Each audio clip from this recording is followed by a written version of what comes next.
We all know that India is a country in the Asian continent, but do you know that India is sometimes referred to as a subcontinent? Do you know why? This is because although India is not as large as a continent, but it has diverse geographical features. That is, within this one single country, one can find mountains, hills, plateaus, plains, coastal plains, islands, etc. Thus, this is a country with diverse geographical features. In fact, this country has all the features that a continent should have. But it is referred to as a subcontinent instead of a continent because India is a country which belongs to the continent of Asia. Now, let us dig a little deeper into the geographical features or the physical features of India.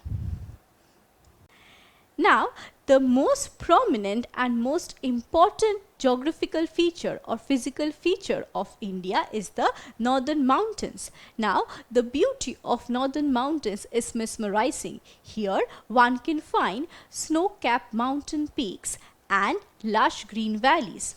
Well, some of these mountain peaks are so lofty that they remain shrouded with clouds. Trekking and skiing are some of the popular sports that are practiced here.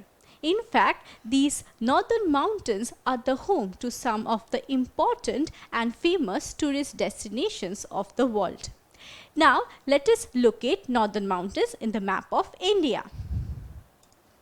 Well, here we have a map that shows a part of India, and we can find that the northern mountains, that is the region marked in orange, shows the location of northern mountains, and here we find that these mountains are located in the northernmost and the northeastern part of the country.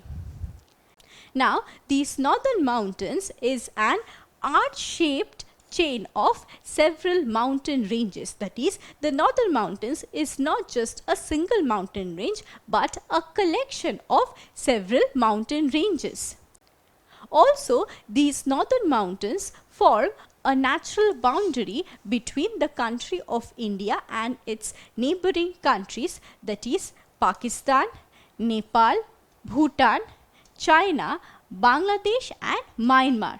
So, these northern mountains serve as a natural boundary between India and its neighboring countries.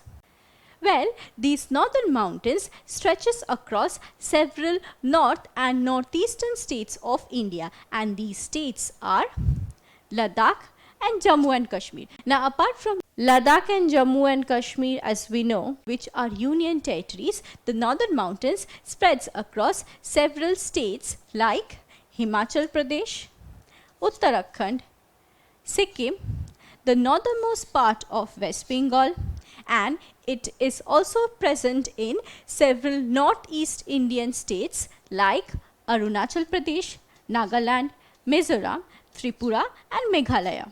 So, these are some of the important states and union territories which are covered by the northern mountains. Now, let us know how far these northern mountains extend. Well, the northern mountains extends from Pamir Knot in the northwest to frontiers of Myanmar in the east. So, this is the extension of northern mountains, and it extends from Pamir Knot, which is this dot, to the frontiers of Myanmar in the east. Now, what is Pamir Knot? Well, Pamir Knot is a highland in the Central Asia and is located just above India, as we can see in this map. Now, this Pamir Knot is a region from where several mountain ranges emerge and run in all directions, and these important mountain ranges that emerge from the Pamir Knot are Hindu Kush mountain range, Suleiman, Tieshan, Kunlun and the northern mountains of India. So, from this we understand that the Pamir Knot is a single nodal point, or it acts like a knot tying all the mountain ranges of Central Asia, and therefore the Pamir Knot is called so. Now, let us explore more about the northern mountains of India. Well, as mentioned previously, the northern mountains of India is not just a single mountain range but a collection of several mountain ranges, or it is a chain of several mountain ranges that run almost parallel to one another. Now, the northernmost mountain range of the northern mountains is the Karakoram range. So, this one, that is the northernmost range of the northern mountains, is the Karakoram range. Now, this Karakoram range extends from Permine North to Indus River. See, we can see here that the Karakoram range extends from Permine North till Indus River. Now, the highest peak of the Karakoram range is Mount K2 or Godwin Austen. That is, another name for Mount K2 is Godwin Austen, and the average elevation of Mount K2 or Godwin Austen is 8,611 meters. Now, this Mount K2 that belongs to the Karakoram range is the highest mountain peak in India and the second highest peak in the world after the Mount Everest. So, from this you can very well understand how tall Karakoram range is. Now, owing to such high altitude, Karakoram range consists of numerous large glaciers. Now, glacier, as we know, refers to moving sheets of ice, and these glaciers melt during summer and give birth to many perennial rivers. Thus, Karakoram range not only contains numerous large glaciers but is also a source of many perennial rivers. Now, an important glacier of the Karakoram range is Siachen Glacier. Siachen Glacier is the longest glacier of our country and the second longest glacier in the world in the Earth's non-polar region. Now, apart from Siachen Glacier, Baltoro Glacier is also present in the Karakoram range. Now, this Siachen Glacier is strategically very important for India because it acts as a natural separation between Pakistan and China in the Indian subcontinent. That is, the Siachen Glacier, as we can see here, lies between LOC and LAC. Now, LOC, as we know, is the line of control between India and Pakistan, and LAC is the line of control between India and China. So, Siachen Glacier acts as a natural separation between these two control lines. Thus, Siachen Glacier is strategically and politically very important for India. Now, Siachen Glacier has an average altitude of 6,000 feet. And it is in fact the world's highest battleground. Now, why I am calling Siachen Glacier as a battleground?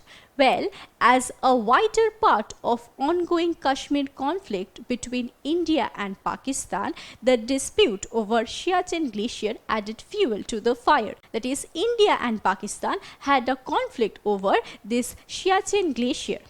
Now, since this glacier is located at such a high altitude, therefore, it led to mass death of both Indian and Pakistani military troops. That is, forest blight, avalanches and harsh winter of this region killed more troops than bullets.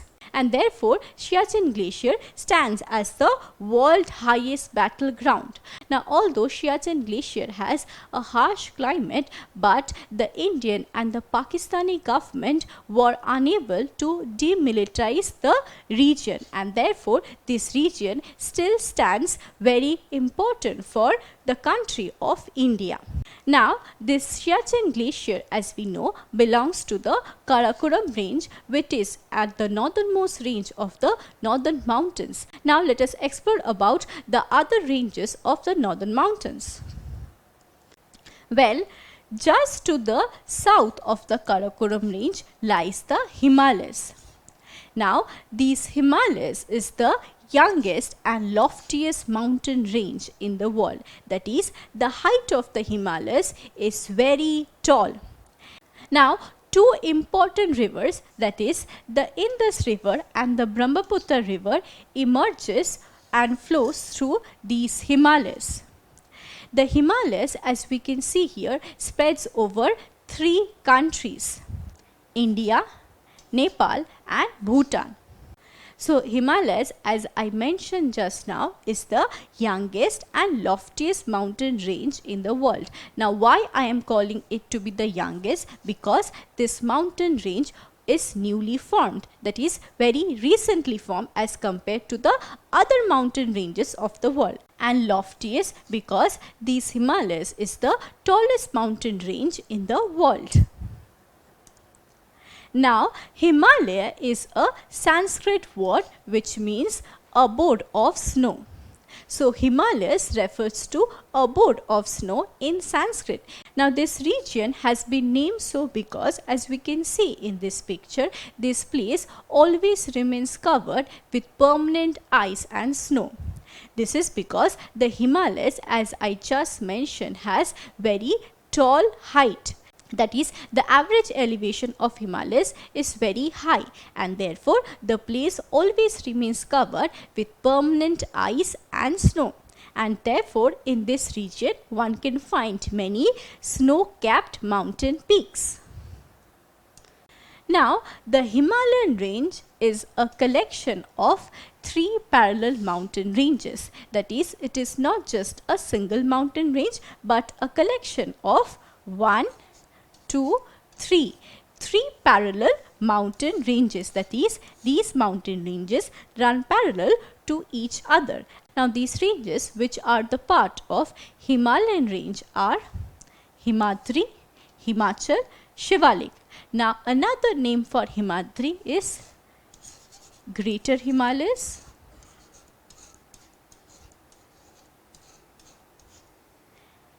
Himachal is known as Lesser Himalayas, and Shivalik is known as Outer Himalayas. Now we shall know about each of these ranges individually. As mentioned just now, the northernmost range of the Himalayas is the Himadri or the Greater Himalayas. So this range is the Himadri range or the Greater Himalayas. Now among all the 3 chains of mountain ranges, Himadri is the tallest. The average elevation of Himadri is more than 6,000 meters. In fact, the world's highest mountain peak is located in the Himadri range. Well, we know Mount Everest is the highest or the tallest mountain peak of the world, and as we can see here, the Mount Everest belongs or lies in the Himadri range. The average elevation of Mount Everest is 8,848 meters. Now although this Mount Everest is located in the Himadri range, but it does not belong to the country of India, rather it is located in Nepal, as we can see in this map. Now the second highest peak of this Himadri is Mount Kanchenjunga. The average elevation of Kanchenjunga is 8,586 meters. Now this Mount Kanchenjunga is located at the boundary of Nepal and India. Well, apart from these 2 mountain peaks, other important mountain peaks of the Himadri range are Nanga Parbat, Dhaulagiri and Annapurna. Well, as you can see here, most of these mountain peaks are located in the country of Nepal except Nanga Parbat, that is located in India. Now before proceeding with our lesson, let us try to answer this.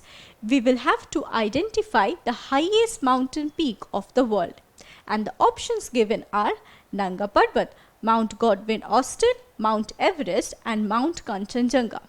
Well, which of them do you think is the correct option? Can't remember? Well, we just read that Mount Everest is the highest mountain peak of the world. So the correct option will be Mount Everest. Now, the height of the mountain peaks that we just read about is not constant or fixed. Rather, it is increasing every decade. This is because these mountain peaks belong to the Himalayas, which are youngfall mountains. So, Himalayas, being the youngfall mountains, have the potential of still growing. So, the height of Himalayas and all the mountain peaks are increasing with every decade. So, the height of all the mountain peaks will be very different 50 to 60 years from now. So, we just discussed about Himadri, that is the northernmost range of the Himalayas. Now, to the south of the Himadri range lies the Himachal range, which is also known as Lesser Himalayas. So, the middle range of the Himalayas is known as Himachal range or Lesser Himalayas. So, this is the Himadri range and just below it lies the Himachal range. Now, this Himachal range is not as tall as the Himadri, and the average elevation of the Himachal range is about 3000 meters to 4500 meters approximately. Now, look at these pictures of beautiful hill stations. Have you visited any one of them? Well, these beautiful hill stations, namely Darjeeling, Shimla, Dalhousie, Mussoorie, Nainital, Manali, etc. belong to the Himachal range. So, Himachal range is the home to many beautiful hill stations. Now, these beautiful hill stations act as the primary revenue generators for the people living in Himachal range because they are the hotspots of tourism. So, till now we read about two important ranges of the Himalayas, that is the Himadri and the Himachal range.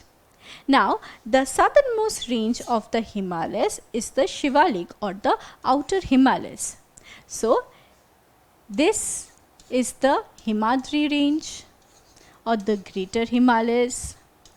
The second one, as we know, is the lesser Himalayas or the Himachal, and the southernmost range lying just below the Himachal range or to the south of the Himachal range is the Shivalik. So, this is Shivalik.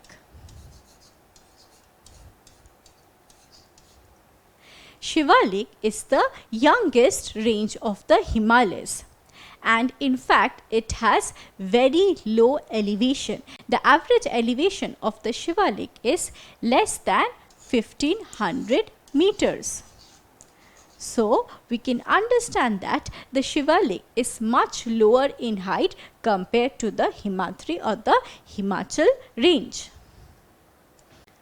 Now, in between the lesser Himalayas and the Shivalik lie broad longitudinal valleys, and these broad longitudinal valleys are known as dunes. So, dunes, which are wide large valleys, lie in between the Shivalik and the Himachal. So, these large broad valleys separate Himachal and the Shivalik range. Now, these dunes are composed of soft loose rocks. So, the dunes are very prone to earthquake and landslides. Dehradun is a classic example of one such dune lying between Shivalik and the Himachal range. Dehradun, as we know, is the capital of Uttarakhand. This place is known for its scenic beauty and lush green valleys. Now, we can see in this video how beautiful Dehradun is, and therefore this place is one of the important tourist spots of India. Now, at the foothills of the Shivaliks lie a region of lowland, and that is known as Tarai region. So here in this map, the region marked in green is the Tarai region, and as we can see here, it lies at the foothills of the Shivaliks. So as you climb down the Himalayas, you land on a narrow stretch of swampy, marshy lowland known as the Tarai region. This Tarai region comprises of dense forest and wetlands. Well, let me take you all to one such lowland located in the Tarai region, that is at the foothills of the Shivaliks. Here, as you move across the valley, you can find the vast Himalayas at the background, and this place is Duars, which is an important tourist spot in the state of West Bengal, and it also provides a natural gateway to Bhutan. Now, this place is known or is famous for its rich biodiversity, dense forest and wildlife. Now, we read that the Himalayas is a mountain range comprising of 3 parallel ranges: Himadri, Himachal and the Shivaliks. Now, the Himalayas, as we can see here, also extends to the east.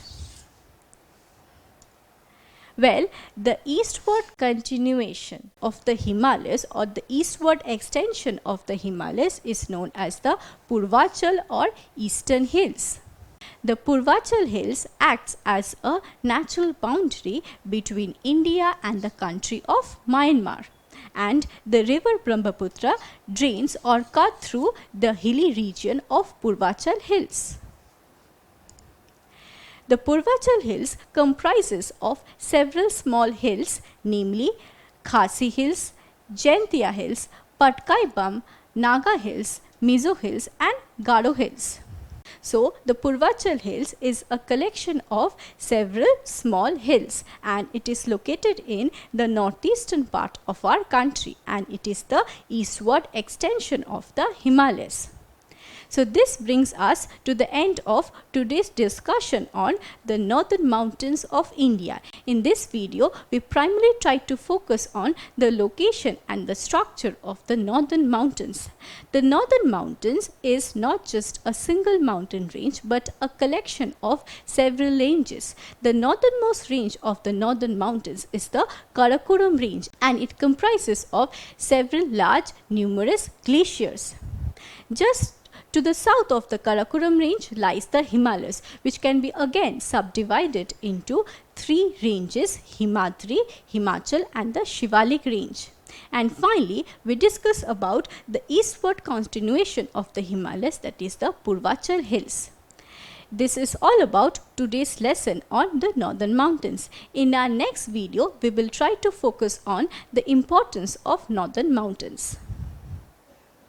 Don't forget to subscribe to our channel and hit the bell icon. You can also register for free at DeltaStep.com or download the DeltaStep app to learn one-to-one with our amazing teachers, or to get access to our 5,000 amazing videos as per your school syllabus.